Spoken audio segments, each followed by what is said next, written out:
جبی کو رہنے دو، چہرے کا تصور مشکل ہے،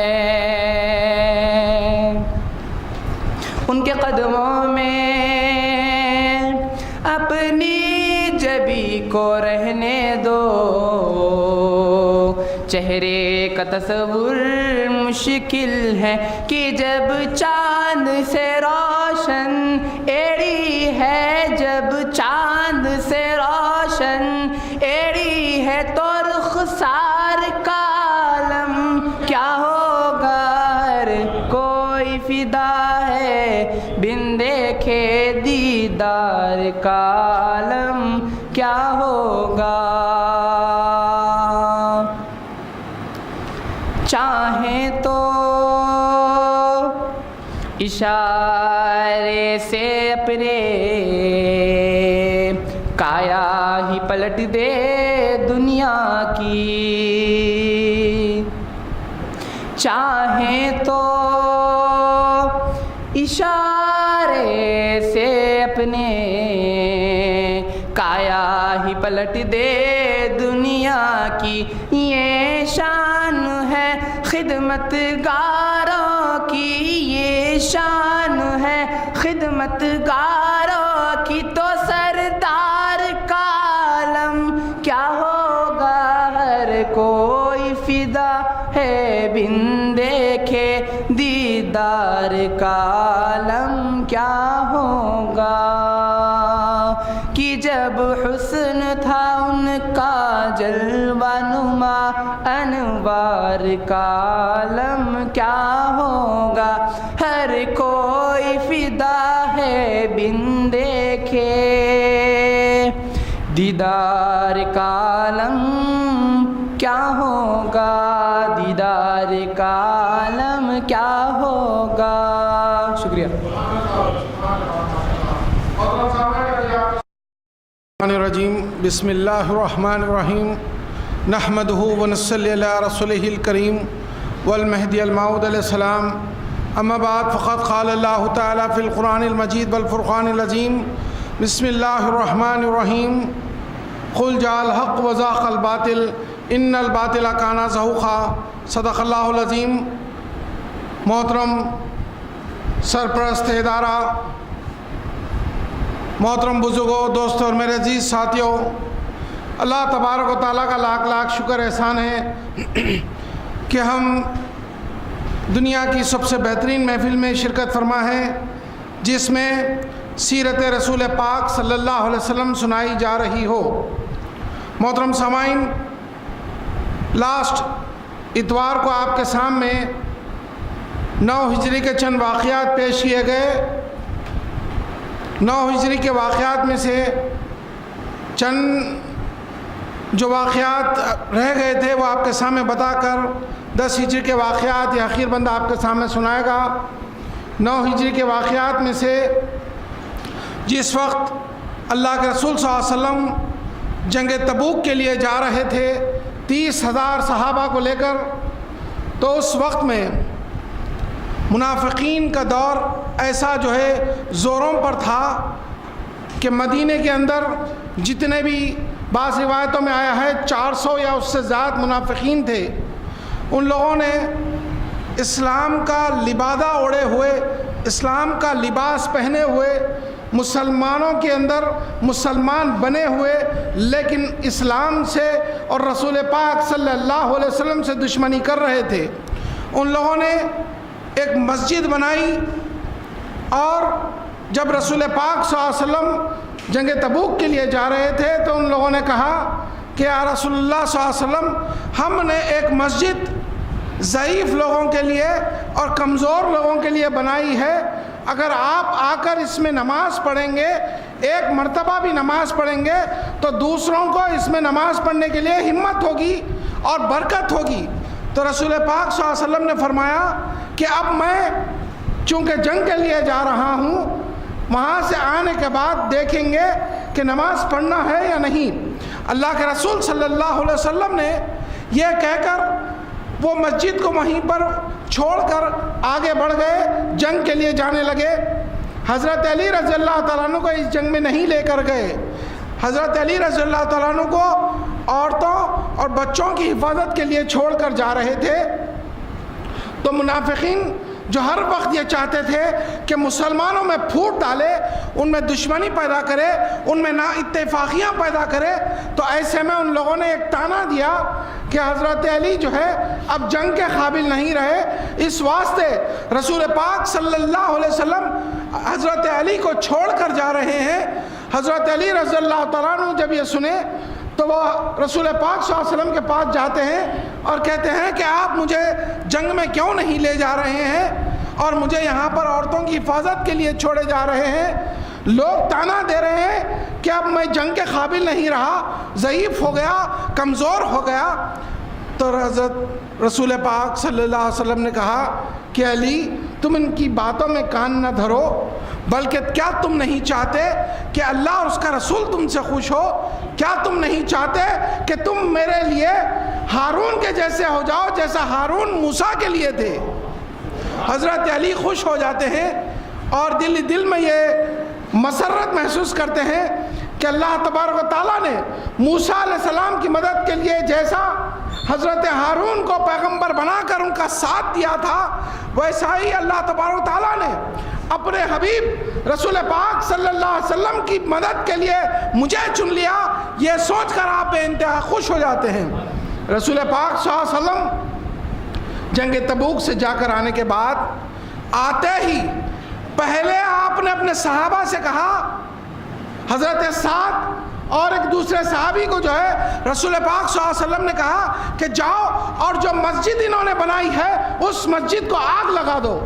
جس مسجد میں ان لوگوں نے نماز پڑھنے کے لیے کہا تھا, جو منافقین اس مسجد کو بنا کر وہ چاہتے تھے کہ رسول پاک صلی اللہ علیہ وسلم جب اس میں نماز پڑھے اور کمزور اور ناتواں لوگ, بچے بوڑھے جو ہے اس میں نماز پڑھیں گے, ان لوگوں کی یہ نیت تھی. بظاہر انہوں نے یہ نیت ظاہر کی تھی, لیکن قرآن کے اندر پروردگار عالم نے ایک مقام پر ارشاد فرمایا کہ اے میرے حبیب, ان لوگوں نے جو مسجد بنائی ہے اور یہ قسم بھی کھاتے ہیں کہ یہ سچی نیت سے بنائے ہیں, لیکن ان کی نیت سچی نہیں ہے, منافقانہ نیت ہے. یہ ان لوگوں کے لیے مسجد بنائے ہیں جو اسلام کی دشمنی رکھتے ہیں. ان کے لیے ایک ٹھکانہ ہو جائے کہ یہ سب دشمنان اسلام جو منافقین ہیں وہ ایک جگہ جمع ہو کر مسلمانوں کی خلاف ورزی کرے, لہٰذا اس مسجد میں تم نماز نہ پڑھنا.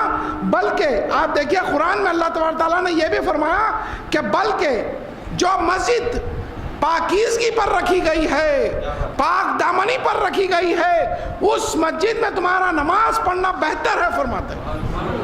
یہ کتنی پیاری بات ہے. دیکھیے کہ مسجد کے مقام کو اللہ نے ایک طرف یوں بھی بتا دیا اور مسجد جیسے مقام کو بنانے کے بعد میں بھی اس کو جلانے کا حکم دے دیا.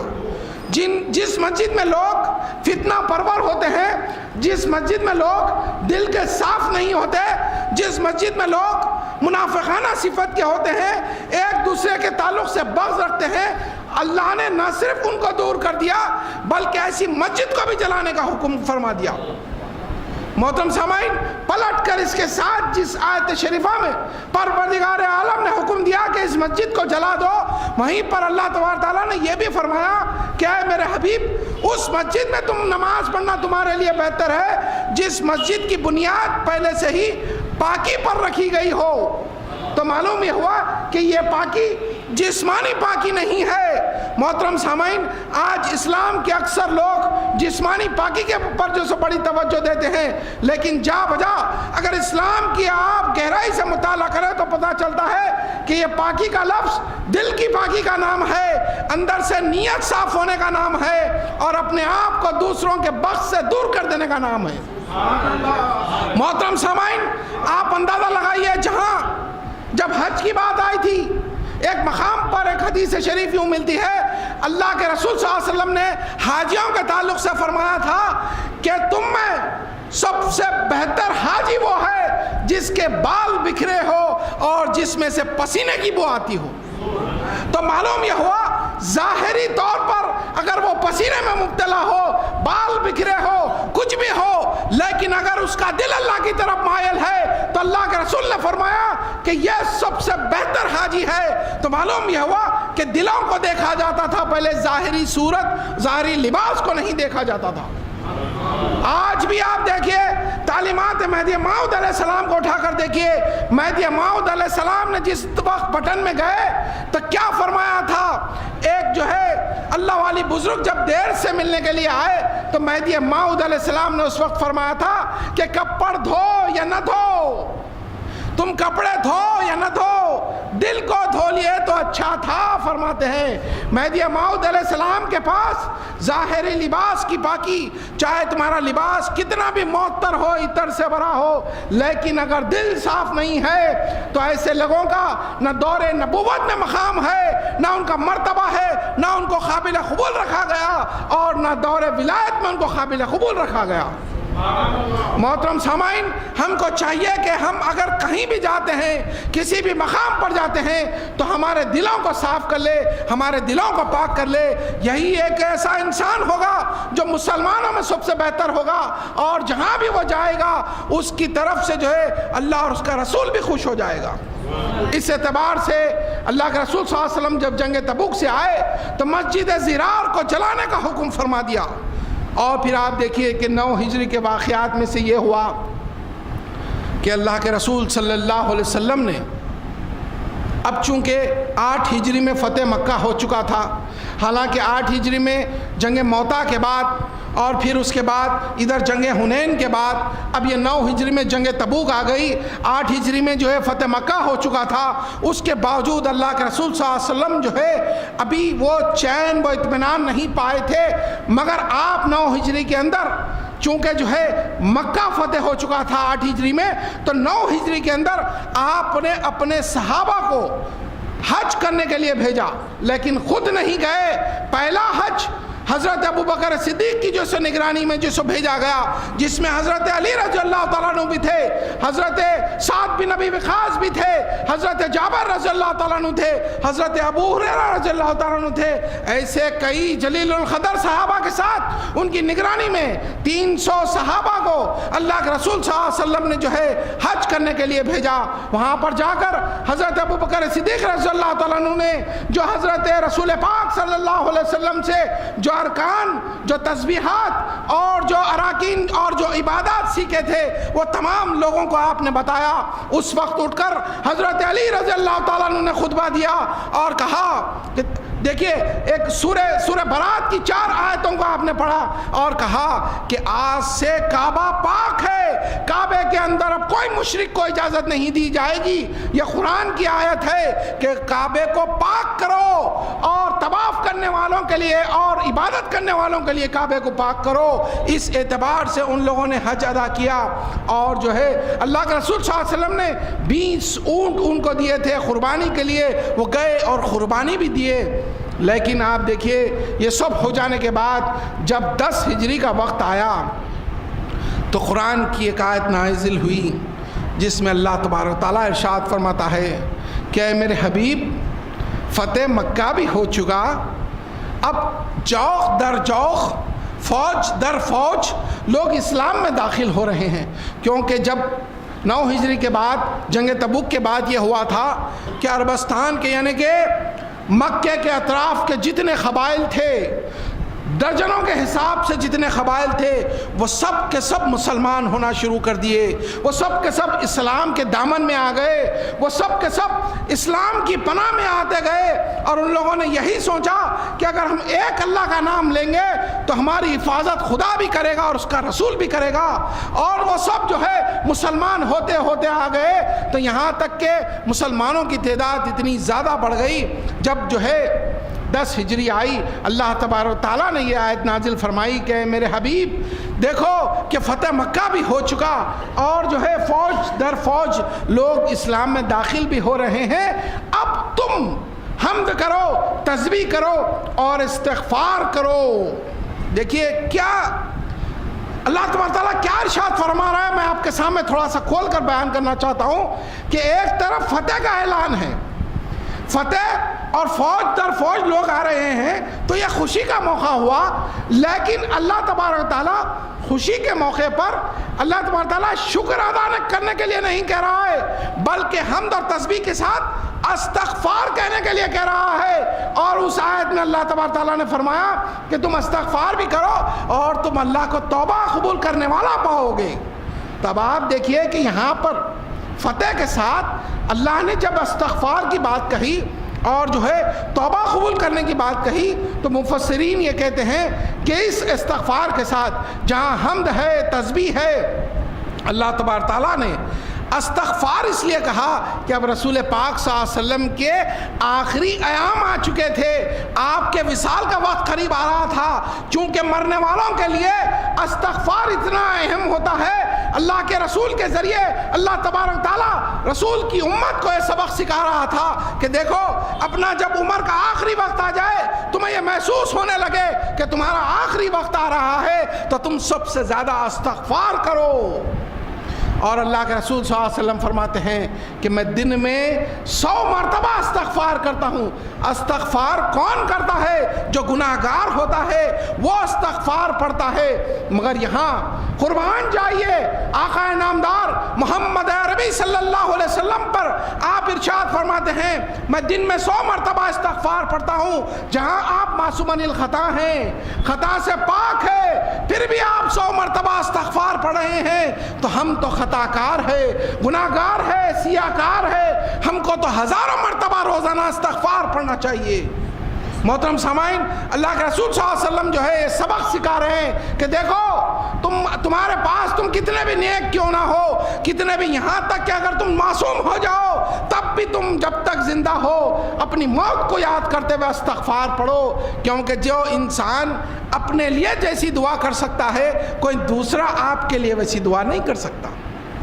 کوئی دوسرا اس دلی تمنا کے ساتھ اتنا جھکاؤ اور اتنا جو ہے نیستی کے ساتھ اللہ کے سامنے جھک کر توبہ نہیں کر سکتا. محترم سامعین، ہم کو چاہیے کہ ہر روز سنت رسول پاک صلی اللہ علیہ وسلم میں، اتباع رسول اکرم صلی اللہ علیہ وسلم میں، جہاں ہمارا ایمان یہ ہے، ہمارا مذہب یہ ہے کہ اتباع رسول اللہ، مذہب ما کتاب اللہ و اتباع محمد رسول اللہ، تو اتباع رسول اللہ میں ہم کو روزانہ استغفار کرنا بہت ضروری ہے. محترم سامعین، اس 10 ہجری کے بعد جب اللہ کی طرف سے حکم آیا تو رسول پاک صلی اللہ علیہ وسلم اب 10 ہجری میں دوسری مرتبہ، یعنی کہ پہلا حج تو حضرت ابوبکر کی نگرانی میں ہوا 9 ہجری میں، اب 10 ہجری کے اندر رسول پاک صلی اللہ علیہ وسلم نے حج کے جانے کے لیے اعلان فرمایا. اب تمام طرف سے سکون مل چکا تھا، تمام قبائل جو ہے مسلمان ہو چکے تھے، ہر طرف سے امن و امان ہو چکا تھا، ہر جو کوئی بھی جو ہے اسلام کا مخالف تھا اب وہ اپنا سر جو ہے نیچے کر چکا تھا. ایسے میں اللہ کے رسول صلی اللہ علیہ وسلم جہاں تمام چیزیں مکمل ہو چکی تھی، اب آخری فریضہ اسلام کا یہ باقی تھا کہ حج کرے. اللہ کے رسول صلی اللہ علیہ وسلم نے اپنی زندگی میں صرف ایک حج کیا. 10 ہجری کے اندر وصال سے 1 سال پہلے آپ نے جو ہے حج کا اعلان فرمایا تو ہزاروں لوگ مدینے کے جو ہے حج کرنے کے لیے تیار ہو گئے. دوسرے قبائل کے لوگ بھی حج کرنے کے لیے آگے بڑھے. ہزاروں لاکھوں کی تعداد میں لوگ اللہ کے رسول صلی اللہ علیہ وسلم کے ساتھ لبیک لبیک کہتے ہوئے حج کے لیے آگے بڑھے. اللہ کے رسول صلی اللہ علیہ وسلم جو ہے حج کے لیے جب آگے بڑھے، ایک جگہ 2 جگہ مقام کرتے ہوئے اور جو ہے آپ 9 دن کا سفر کرتے ہوئے کعبۃ اللہ شریف پہنچے. مکے کا طواف کیا آپ نے، مقام ابراہیم پہ دگانے کی نماز پڑھی، دگانے 2 رکعت نماز پڑھ کے آپ نے صفا مروہ کا جو سو صحیح کی، ادھر سے ادھر دوڑے. یہ سب سنت ابراہیمی کو زندہ کیا جا رہا تھا. اللہ تبارک تعالیٰ نے اپنے حبیب کے ذریعے سنت ابراہیم کو زندہ کرتے ہوئے اسلام میں اس کو فریضہ حج بناتے ہوا اللہ تبارک تعالیٰ نے اپنے حبیب کے ساتھ جو ہے حج کروایا. ہزاروں کی تعداد میں، لاکھوں کی تعداد میں صحابہ وہاں پر آئے. اب اس کے بعد اللہ تبارک تعالیٰ نے ایسا خطبہ دیا، ایک بڑا طویل خطبہ ہے. چونکہ مہمان مقرر آ چکے ہیں، آئندہ اتوار کو آپ کے سامنے حجۃ الوداع کا جو ہے جو خطبہ ہے اور اس کی جو فضیلت ہے اس کے اندر جو آپ نے پیشین گویا کی ہے وہ سب آپ کے سامنے پیش کی جائیں گی. آخر میں اللہ تبارک تعالیٰ سے دعا کرتا ہوں کہ یا رب العالمین تو اپنے حبیب کی اس سیرت کے صدقے و طفیل میں ہمارے گناہوں کو معاف فرما دے. خاتمین کے صدقے و طفیل میں ہم کو سچا مہدوی بنا، باعمل مہدوی بنا، بولنے اور سننے سے زیادہ عمل کرنے والا بنا، اور اپنے خاص فضل سے اپنا خاص دیدار عطا فرما. آمین. وآخر دعوانا الحمدللہ رب العالمین.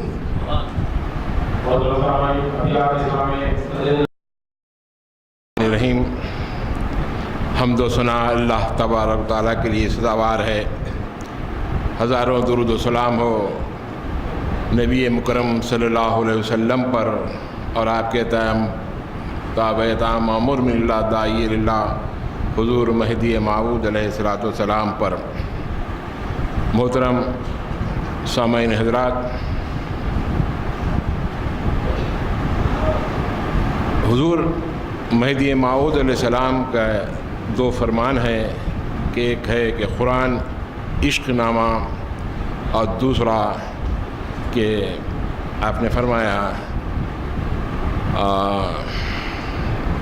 دوسرا فرمان یاد ہے کہ میں عاشقوں کا مذہب لایا ہوں. یہ دو فرمان ہے. غور کرنے کی بات یہ ہے کہ پھر حضور مہدی علیہ السلام یہ بھی فرمایا ہے کہ بندے کی جب بعثت ہوئی اس وقت دین صرف مجذوبوں کے پاس تھا. مقام غور ہے، بندے کی جب بعثت ہوئی اس وقت دین صرف مجذوبوں کے ہاتھوں تھا، مجذوبوں کے پاس صرف دین تھا. تو اس سے جو معلوم ہوتا ہے کہ مجذوب کا کیا مقام ہے. دین کا جو سرمایہ ہوتا ہے وہ مجذوبوں کے پاس ہوتا ہے. اور یہ سرمایہ کب حاصل ہوتا ہے؟ محبت چاہیے اور محنت ہونی چاہیے. اور اس چیز کو پانے کے لیے انسان کے ضروری ہے کہ بس 4 چیزوں پر عمل کرنا بہت ضروری ہے. محبت، محنت اور عشق اور محبت پیدا کرنے کے لیے اللہ تبارک و تعالیٰ سے 4 چیزیں بہت ضروری ہے. ایک، کم کھائیں، کم سوئیں، کم میل جول رکھیں اور کم باتیں کریں. اسی لیے مہدی علیہ السلام کیا فرمایا ہے کہ اپنے دم اور قدم کی حفاظت کرو. یہ دم اور قدم کی حفاظت میں یہ 4 چیزیں آ جاتے ہیں. یہی وجہ ہے کہ حضور مہدی علیہ السلام کا یہ طفیل ہے، صرف ساری انسانیت پر. بعثت نبی اکرم صلی اللہ علیہ وسلم سے پہلے مجذوب ہوتا تھا، اس کے پاس دین کا سرمایہ ہے لیکن وہ شریعت پر عمل پیرا نہیں تھے. خاص بات ہے دیکھیے. اور مہدی علیہ السلام جب بعثت ہوتی ہے، شاہ رکن الدین مجذوب ہیں اور فرماتے ہیں کہ میرے کپڑے لاؤ، شریعت کا شہنشاہ آ رہا ہے. کیا بات، یہ کیا ہے؟ مہدی علیہ السلام کا مقام ہے اور مہدوی کا مقام ہے. بعثت مہدی کے بعد کئی مجذوب ہمارے پاس پیدا ہوئے. شاہ شریف مجذوب، مگر شریعت کی کم حق و پابندی. یہ مقام ہے مہدی موعود کا طفیل ہے. بعثت مہدی علیہ السلام کے بعد جتنے بھی مجذوب پیدا ہوئے ہیں، بنے ہیں، ہوئے ہیں، سب شریعت کی وہاں پابندی نہیں تھی، نہ نماز تھا نہ روزہ تھا، تو اللہ کے منہ میں محبت تھے. لیکن بعثت مہدی، اسی لیے مہدی علیہ السلام کر کے تابع طعام رسول اللہ ہے. تابع طعام مذہب ماں کتاب اللہ اتباع رسول اللہ. یہ مقام و مرتبہ ہے مہدی موعود اسلام کو، اس کو سمجھیے. تو اب یہ دیکھیے کہ اب ہمارا کام یہ ہے کہ محبت کریں، عشق کریں، کیونکہ کیا فرمایا ہے کہ قرآن عشق نامہ ہے اور بندہ عاشقوں کا مذہب لایا ہے. تو اب دیکھیے کہ ہم ہر انسان کو کس طرح سے محبت ہوتی ہے. محبت جب ہوتی ہے تو محبت جس سے محبت کی جاتی ہے اس سے بھی محبت ہوتی ہے اور اپنے آپ سے بھی محبت ہوتی ہے. محبت میں ہم اس کا بھی خیال رکھتے ہیں، اپنا بھی خیال رکھتے ہیں. لیکن جو عاشق ہوتا ہے اس کا ہی عشق رہتا ہے، وہاں اپنا عشق نہیں رہتا، اپنے سے بے پرواہ رہتا ہے. تو یہی مہدویت ہے. تو خدا جہاں تک ہو سکے ہم، جب اللہ تعالیٰ نے ہمیں ہر چیز کی سہولتیں کی ہیں، تو محبت، محنت اور عشق پیدا کرنے کی کوشش کریں. یہی ہوتا ہے کہ جب ہم قرآن سے عشق کریں، تعلیمات رسول اللہ سے عشق کریں، تعلیمات مہدی موعود علیہ السلام سے عشق کریں اور صادقین کی صحبت میں رہتے اللہ کا ذکر و فکر کریں، تو محبت بھی پیدا ہوتی ہے اور عشق بھی پیدا ہوتا ہے. یہی ہمارا سب سے بڑا سرمایہ ہے. اس سرمایہ کو حاصل کرنے کی ہم کوشش کرتے رہیں. خدا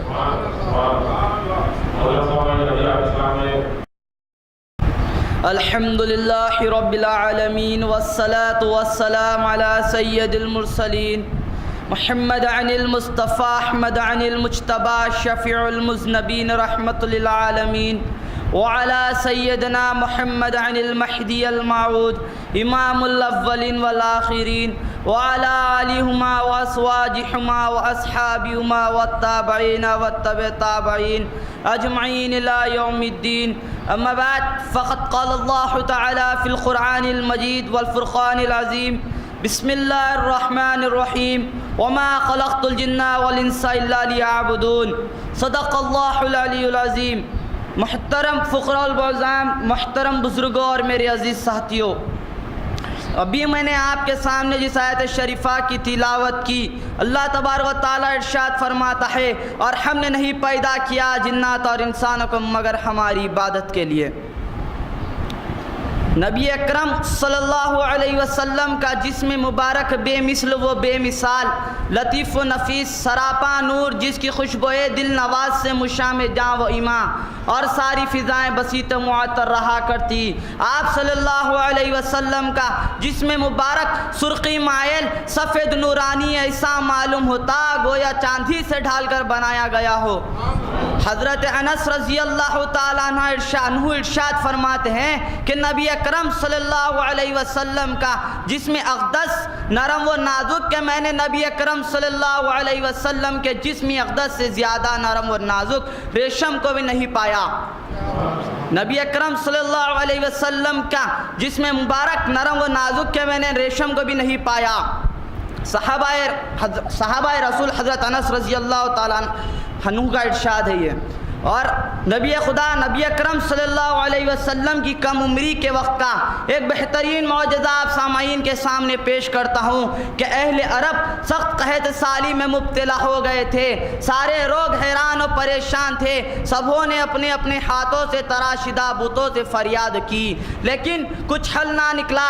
تو ان میں سے ایک عمر رسیدہ شخص نے کہا، اے لوگو، بانی کعبہ حضرت ابراہیم کی اولاد موجود ہے، تم ان کے در پر اپنی فریاد پیش کرو. چنانچہ سارے لوگ حضرت ابو طالب کے در پر گئے اور اپنی فریاد پیش کرتے ہوئے کہنے لگے کہ سارا جنگل قحط زدہ ہو گیا، خشک سالی کی آگ نے سارے شہر کو جلا کر رکھ دیا، بچے بھوک کے لیے تڑپ رہے ہیں، مارے پیاس کے بلک رہے ہیں، انسان تو انسان جانور بھی پریشان ہیں، گھاس و چارے کے لیے ترس رہے ہیں، قریب ہے کہ دم توڑ دے.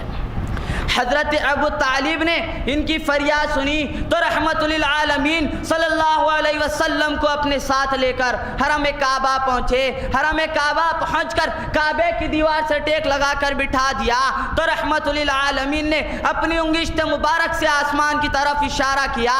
اچانک چاروں طرف سے بادل امنڈ آئے، زمین سرزا، اچانک چاروں طرف سے بادل امنڈ آئے اور اس قدر باران رحمت کا نزل ہوا، یعنی بارش ہوئی کہ سارا عرب سیراب ہو گیا، زمین سرزب و شاداب ہو گئی، کھیت پھر سے لہلانے لگے، ہر طرف خوشی کا سما چھا گیا.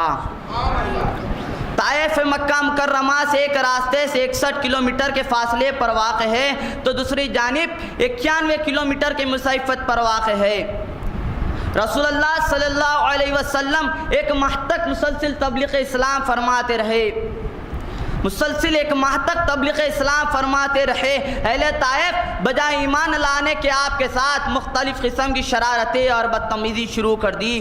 جب دعوت اسلام دی تو انہوں نے انکار کیا اور پھر بدتمیزی کی باتیں کی. چند گنڈے اور بدماشوں کو آپ کے پیچھے لگا دیا کہ آپ کو تکلیف پہنچائے. سرکار دو عالم صلی اللہ علیہ وسلم جس گلی سے گزرتے وہ گنڈے اور بدماش راستے کے دونوں جانب کھڑے ہو جاتے اور آپ پر پتھر برساتے جس سے آپ کے قدم مبارک لہو لہان ہو جاتے اور نالے نے مبارک سے خون بھر جاتا. تو اسی وقت پہاڑوں کے فرشتے نے حاضر ہو کر عرض کیا، یا رسول اللہ صلی اللہ علیہ وسلم، اللہ تعالیٰ نے مجھے آپ کی خدمت میں بھیجا ہے، اگر آپ مجھے حکم دے تو میں ان پہاڑوں کو ان لوگوں پر لوٹ دوں گا.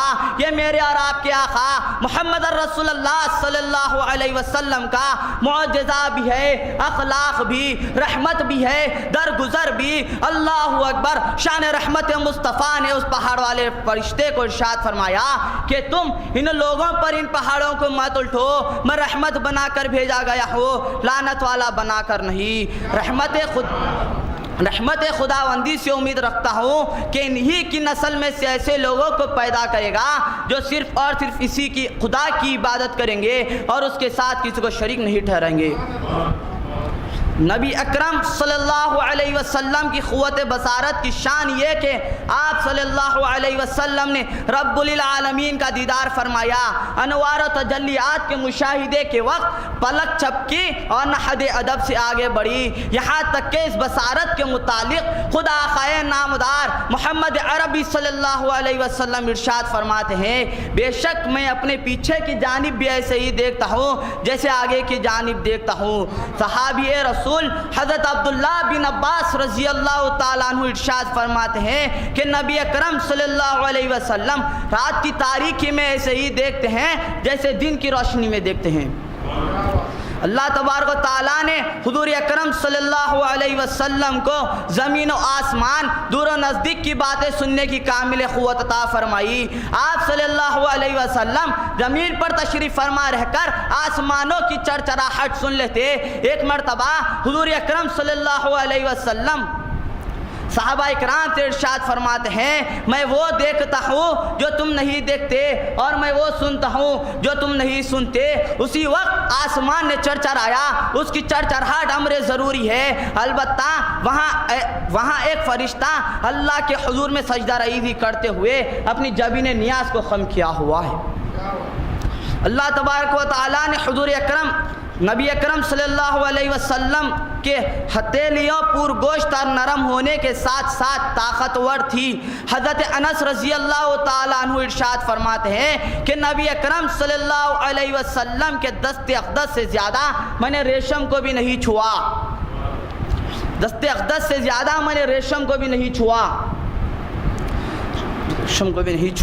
نبی اکرم صلی اللہ علیہ وسلم کی قوت بصارت کی شان یہ کہ آپ صلی اللہ علیہ وسلم نے رب العالمین کا دیدار فرمایا۔ اور حضرت انس رضی اللہ تعالیٰ عنہ ارشاد فرماتے ہیں کہ نبی اکرم صلی اللہ علیہ وسلم کی قوت، نبی اکرم صلی اللہ علیہ وسلم کے دست اقدس سے زیادہ نرم و نازک میں نے ریشم کو بھی نہیں چھوا۔ اور لعاب دہن مبارک کے کیا کہنے، اللہ اکبر، علم و حکمت کا سر چشم اور وحی الہی کی ترجمان ہے۔ آپ صلی اللہ علیہ وسلم کی فصاحت و بلاغت کی یہ شان کے بڑے بڑے فصاح عرب تعجب میں پڑ جاتے، بڑے بڑے فصاح عرب تعجب میں پڑ جاتے۔ آپ صلی اللہ علیہ وسلم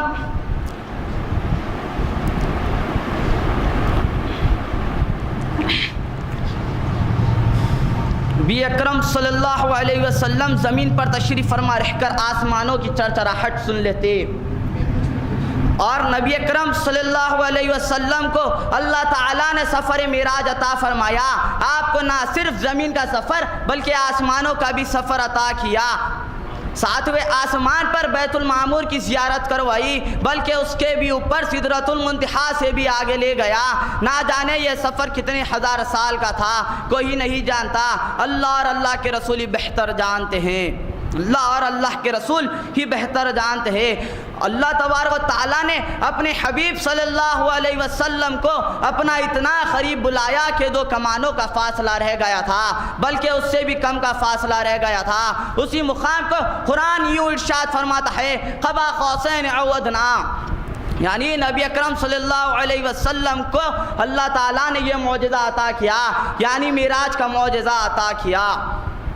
تو تمام لوگ یوں سمجھتے ہیں کہ یہ بہت بڑا معجزہ رسول ہے، اور بعض علماء یوں کہتے ہیں کہ قرآن کا بھیجے جانا بہت بڑا معجزہ رسول ہے، مگر قرآن ہی میں جو اللہ تعالیٰ کا کلام ہے، جس میں معراج کا بھی ذکر ہے اور قرآن کا بھی ذکر ہے، مگر یہ کہیں بھی نہیں ہے کہ یہ بڑا معجزہ رسول ہے، مگر یہ کہیں بھی نہیں ہے کہ معجزہ رسول اللہ کا یہ بڑا معجزہ ہے۔ اگر قرآن میں اللہ تعالیٰ نے کسی چیز کو عظیم کہا تو وہ اخلاق کو عظیم کہا، انک لعلی خلق عظیم، اے میرے حبیب صلی اللہ علیہ وسلم، ہم نے تم کو اخلاق کے عظیم مرتبے پر فائز رکھا ہے۔ اور جب یہاں پر آپ غور کریے اللہ تبارک و تعالیٰ جو عظیم ہے اور وہ جس چیز کو عظیم کہے اس کے کیا کہنے. اللہ رسول اکرم صلی اللہ علیہ وسلم کے اخلاق کو اللہ تعالیٰ عظیم کہہ رہا ہے. اور جب رسول اللہ صلی اللہ علیہ وسلم مہدی موعود علیہ السلام کی خبر دیتے تو ان کے صفات کے بارے میں بتاتے ہیں تو کہتے ہیں خلقہ خلقی، اس کے اخلاق میرے اخلاق ہوں گے، یعنی مہدی کے اخلاق میرے اخلاق ہوں گے. ہمارے محترم جو رسول، اب اگر ہم ان دو باتوں کو اگر غور کریں، یعنی اللہ کا فرمان اے میرے حبیب ہم نے تم کو اخلاق کے عظیم مرتبے پر فائز رکھا ہے، اور فرمان رسول اللہ کہ خلقہ خلقی یعنی مہدی کے اخلاق میرے اخلاق ہوں گے، تو معلوم یہ ہوا کہ جو رسول اللہ صلی اللہ علیہ وسلم کا بڑا معجزہ ہے اخلاق، وہی معجزہ مہدی موعود علیہ السلام کا بھی بڑا عظیم معجزہ ہوا. جہاں دونوں ذات، جہاں دونوں صورت میں ایک ہے، جہاں دونوں سیرت میں ایک ہے، جہاں دونوں ذات میں ایک ہے، وہاں دونوں معجزے میں بھی ایک ہوئے. آپ مہدی موعود علیہ السلام اس دنیا میں تشریف لائے تو حقیقی عبادت کی طرف مخلوق خدا کو بلایا. آپ علیہ السلام ارشاد فرماتے ہیں کہ بندہ مخلوق خدا کو حقیقی عبادت کی طرف بلاتا ہے. آپ مہدی موعود علیہ السلام کی تعلیم ہی مذہب کی حقیقی تعلیم ہے، کیونکہ آپ مہدی موعود علیہ السلام کی تعلیم عین رسول اللہ صلی اللہ علیہ وسلم کی تعلیم ہے. آپ علیہ السلام کی تعلیم عین قرآن کی تعلیم ہے. اور جو بعض لوگ مہدی موعود علیہ السلام کی تصدیق سے محروم ہو گئے وہ خدا کی راہ سے بھٹک گئے، جیسا کہ بعض لوگ فرض عبادت سے زیادہ نفل عبادات کو ترجیح دی ہے، فرض عبادت سے زیادہ نفل عبادات کو ترجیح دی ہے. مگر ہم مہدوی ہے، ہم فرض عبادات کو پہلے ترجیح دیتے ہیں. سامعین محترم آپ ہی غور فرمائیے، نفل نماز کا مطلب ہے زائد نماز یعنی ایکسٹرا نماز. اگر کوئی شخص اپنی فرض نماز چھوڑ دے تو وہ چھٹی ہوئی نماز اس پر مرنے تک باقی رہتی ہے، ایک قرض کی طرح. محمد رسول اللہ صلی اللہ علیہ وسلم اور خلیفۃ اللہ مہدی موعود علیہ السلام سے ثابت نہیں ہوتا کہ آپ دونوں ہر وقت نفل نماز پڑھتے تھے، بلکہ خاتمین علیہ السلام کے بارے میں آتا ہے کہ آپ دونوں علیہ السلام نماز کے بعد زیادہ سے زیادہ اللہ کا ذکر کرتے تھے. محترم سامعین، نماز ایک دین کا خاص رکن ہے اور وہ ہر حال میں فرض ہے، چاہے کوئی سفر میں ہو، چاہے کوئی مقیم ہو، چاہے کوئی جاب پر ہو، چاہے کوئی کاروبار میں ہو، چاہے کوئی کھیل رہا ہو، چاہے کوئی تھکا ہوا ہو، چاہے کچھ بھی ہو، ہر حال میں نماز ادا کرنا ہے. کیونکہ قیامت میں جب حساب و کتاب ہوگا تو حدیث شریف میں آیا ہے، فرمایا رسول اللہ صلی اللہ علیہ وسلم نے سب سے پہلے نماز کی پرسش ہوگی. تو معلوم یہ ہوا کہ ہر نماز پڑھنا بہت بہت ضروری ہے. جو شخص اپنی فرض نماز چھوڑ دیتا ہے وہ نماز اس پر مرنے تک باقی رہتی ہے، ایک قرض کی طرح. اس کے بعد صرف اور صرف اللہ کا ذکر کرنا چاہیے، کیونکہ قرآن مجید، کیونکہ اللہ تبارک و تعالیٰ اپنے کلام میں ارشاد فرماتا ہے فَإِذَا قَضَيْتُمُ الصَّلَاةَ فَاذْكُرُوا اللَّهَ قِيَامًا وَقُعُودًا وَعَلَىٰ جُنُوبِهِمْ. بس جب تم نماز پڑھ چکو تو صرف اور صرف اللہ کا ذکر کرو، کھڑے بھی، بیٹھے بھی اور لیٹے بھی. اگر انسان کی ان تین حالتوں سے ہٹ کر کوئی چوتھی حالت بھی ہوتی اس میں بھی اللہ کا ذکر کرنا پڑتا، جیسا کہ اللہ تبارک و تعالیٰ قرآن مجید میں ارشاد فرماتا ہے وَمَا خَلَقْتُ الْجِنَّ وَالْإِنسَ إِلَّا لِيَعْبُدُونَ، اور ہم نے نہیں پیدا کیا جنات اور انسانوں کو مگر ہماری عبادت کے لیے. سامعین محترم، اس آیت شریفہ سے یہ بات ظاہر ہو گئی کہ انسان صرف اور صرف اللہ کی عبادت کے لیے پیدا کیا گیا ہے.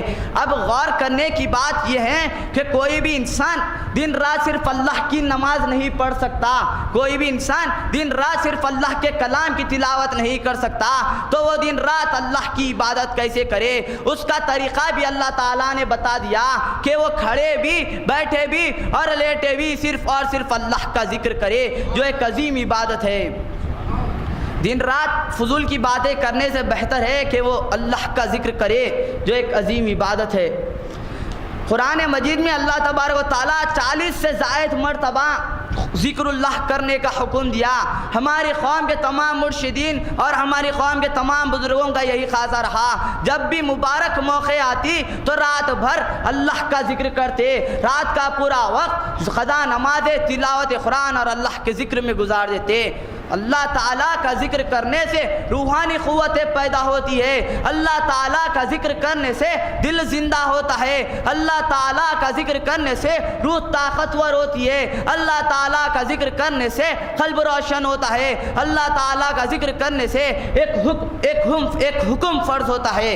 اللہ تعالیٰ کسی چیز کو یوں نہیں فرما دیتا کہ یہ تم پر فرض ہے، بلکہ وہ حکام الحاکمین ہے، صرف حکم دیتا ہے. جیسا کہ اللہ تعالیٰ نے حکم دیا کہ نماز قائم کرو، اللہ کا یہ کہنا کہ نماز قائم کرو وہ ہم سب پر فرض بن گیا. ویسے ہی اللہ تعالیٰ نے حکم دیا کہ صرف اور صرف اس کا ذکر کرو، اور وہ ہم سب پر، اور وہ ہر حالت میں ہم سب پر فرض بن گیا. آخر میں اللہ تبارک و تعالیٰ سے یہ حقیر بندہ دعا کرتا ہے کہ اللہ تبارک و تعالیٰ ہم سب کو اپنے فضل سے اپنا دیدار عطا فرمائے.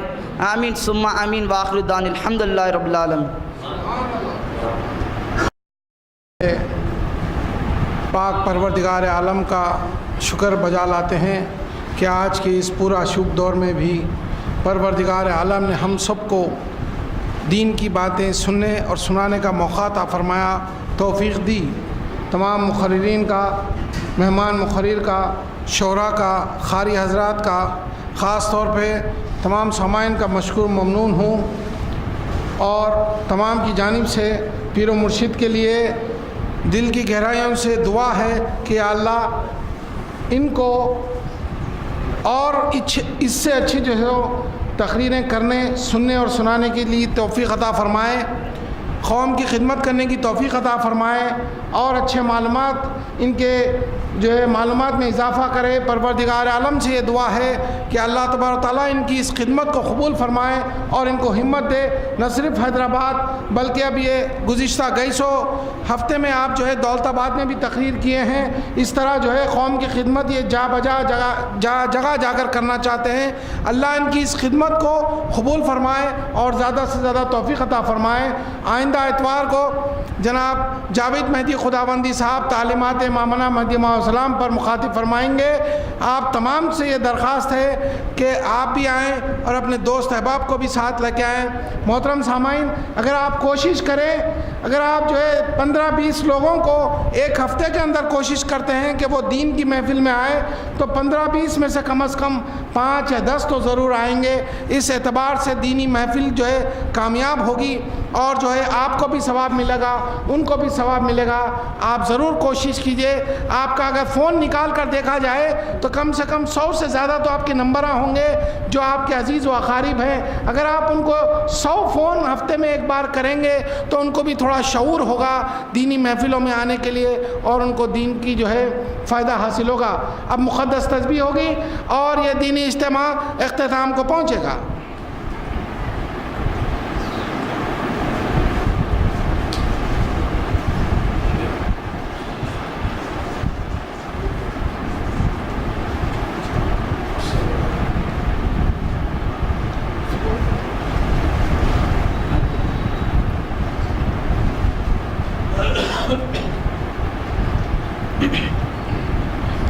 لا الہ الا اللہ اللہ الہنا القرآن والمہدی امامنا.